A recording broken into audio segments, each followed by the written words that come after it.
তো hello everyone, আমি Priyatosh fitness টিপ বাংলা নিয়ে হাজির তোমাদের সামনে। তো আমি ব্যাকে ওয়ার্কআউট করছিলাম।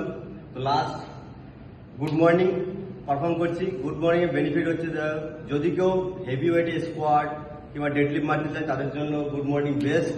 তো আমি এখানে 25, 25, 50 প্লাস 20 70 কেজি আছে। তো তোমরা প্রথমে লাইট ওয়েট দিয়ে এক্সারসাইজ করবে, আর কিভাবে করবে সেটা একটু দেখে নাও। চলো স্টার্ট করি।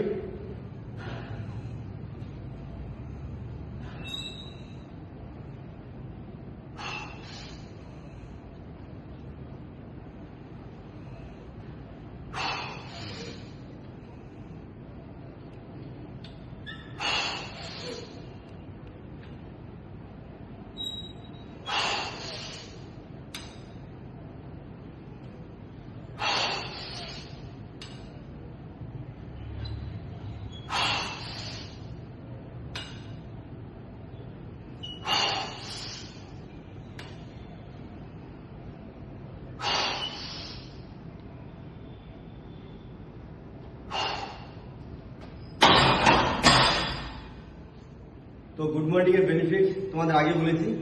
তো ঠিকঠাক পারফর্ম করলে কোনো ইনজুরি আসবে না, আর স্কোয়াডে তোমার ডেডলিফটে ভালো পারফরমেন্স হবে। তো থ্যাংক ইউ।